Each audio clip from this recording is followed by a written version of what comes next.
All right, welcome back, ladies and gentlemen, boys and girls, worshippers of all ages, to Game 2 of this series between TSUKI and TSYMQ. We're looking at the Asia third-place team and the Chinese second-place team as we spawn into Sleeping Giant. Suki in the green. Zath, talk to me about the Suki lineup. Yeah, Suki's made a couple of changes to the lineup. Very interesting. So we've got Star Party reprising his role in his Sniper Spec Ohio, and Schlagstiff reprising his role in a more turny Ohio. Well, heading over towards the A cap, we've got a Woosta. Woosta. Now this Woosta is running range upgrade, which, you know, it makes sense. You can arc your shells higher over quite a bit of land here between the Echo 3 and 4 islands. We saw yesterday a Woosta, though, on this map going into the Thunderdome and essentially doing nothing for quite a bit. So we'll have to see what Suki does with their Wooster. In front of him is a typical smoke spec, unique upgrade torpedo build gearing that we all know and love so much.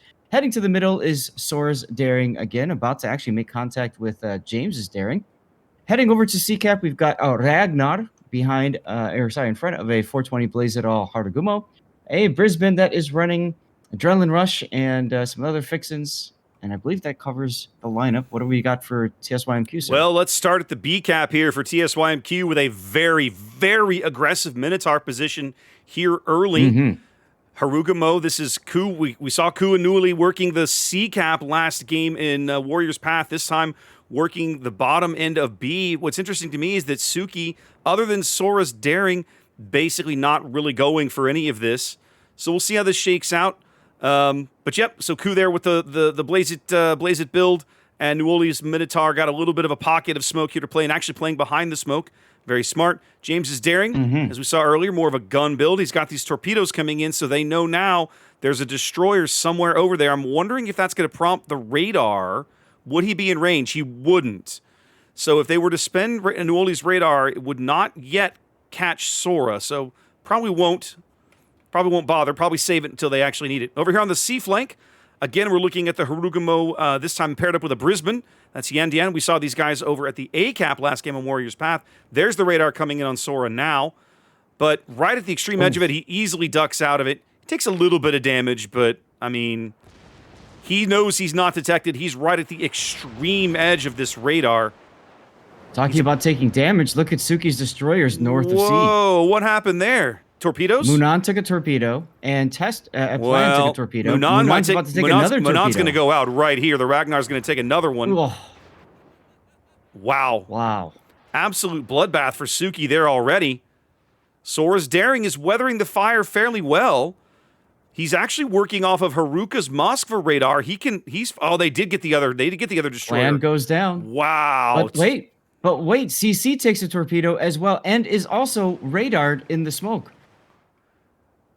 CC getting quite low as well. You have to wonder if Suki's going to get some revenge. Ooh, he's still radared down to 2,300. You know they want it. Oh, of course they do. Radar expiring. Okay, he's finally dark. Let's see if this last salvo bags him. Oh, not quite. More shells continuing to fall. They get him. There he goes. They get the blind kill. So an absolute destroyer bloodbath at sea. We're barely 4 minutes in the game. I haven't even gotten through the lineup yet. Wow. All right, well, let's try and finish this off. Shihun's Moskva over here holding down the fort at A. TSYMQ basically going heavy C, heavy mid, surrendering the A cap completely. We've got a unique upgrade Moskva over here, but he's not going to last very long if he's the only ship there. TSYMQ opting for the single battleship strat again. That's Sumor's Montana here playing mid. He's got brisk concealment fire prevention and that beautiful artillery plotting room 6. Artillery plotting room 2, I should say. And Conhana's Venezia. This also, I didn't see Conhana in this before we saw the destroyer bloodbath, but you have to wonder if maybe the Venezia got a good salvo into the Ragnar somewhere along the way in that exchange earlier. It's a possibility, but I'll tell you what, the Ragnar, when he took that torpedo, he just got chunked. So, yeah. Regardless, I mean, he was not looking good. Watery's Delny, the only surviving destroyer on the sea flank, despite there being 4 destroyers there a moment ago. He's going to claim the sea cap as Suki grabs A. James's Daring's looking a little nasty in the middle of the board as well. Go ahead. means that both Brisbanes out on sea have no smoke friends. No, they Other don't. than other than the Venezia, Conhana's Venezia. That's really it. Maybe Sora's Daring being rotated over to help now.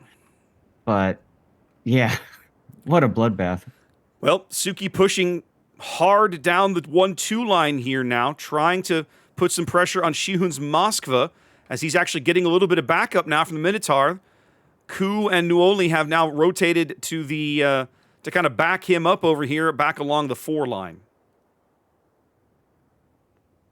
Yeah, that they've done. And you can see now Starry Party's like, yeah, I don't want any of this. And he's actually turning his ship around. Yep. He is running the, I mean, he's running the extra heal on his battleship so he can weather some of this fire for a little while and recover some of that health.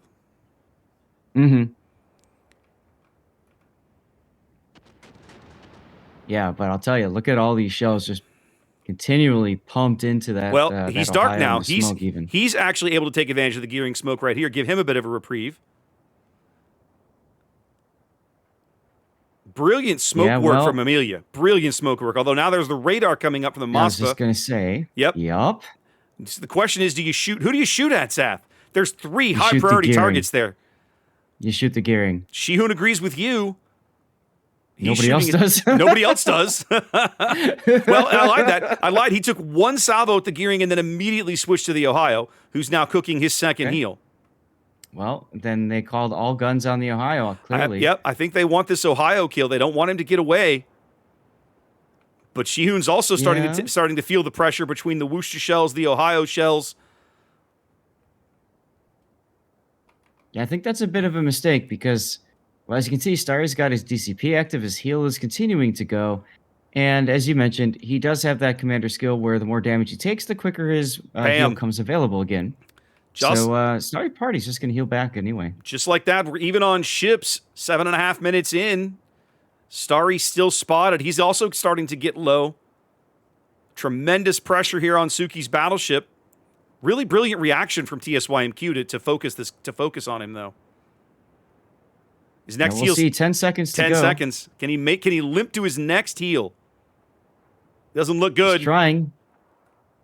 1 and smash. There it is. Yeah. I'd be rapid firing before even available. He does barely make it to his next heal, clinging to life, getting down as low as 92 HP. Yep, I saw 92 as well. I'm looking. Starting to turn on the border now. Still dark. I mean, still not dark. Still well lit. His heal barely keeping him in the game. Taking a big salvo at the Montana. Not much out of it, unfortunately. And they do finally get him. Wow. Whole lot of drama on the 1 line. And look at Watery's Delny now. I was just noticing this. They're going to spot him on Hydro in just a second. Yeah, I don't think they care. I think they can see him lining up. I think they're lining up for a torp rush here. Yeah. Haruka sees it coming. He's going to spin out of position. He's got his guns ready. He's going to make this as difficult as possible for Watery. Watery going bow in now. Yep, he should be shooting AP right now. No, he's shooting HE. Haruka gives him the stern turrets. He's trying to stagger the turrets as Watery.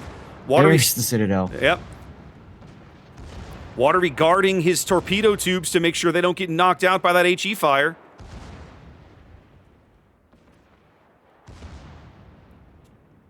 So far, they're okay. The front torpedo tube only has 917 hit points. I got to say, Zath, I don't think this is going to work out for TSYMQ.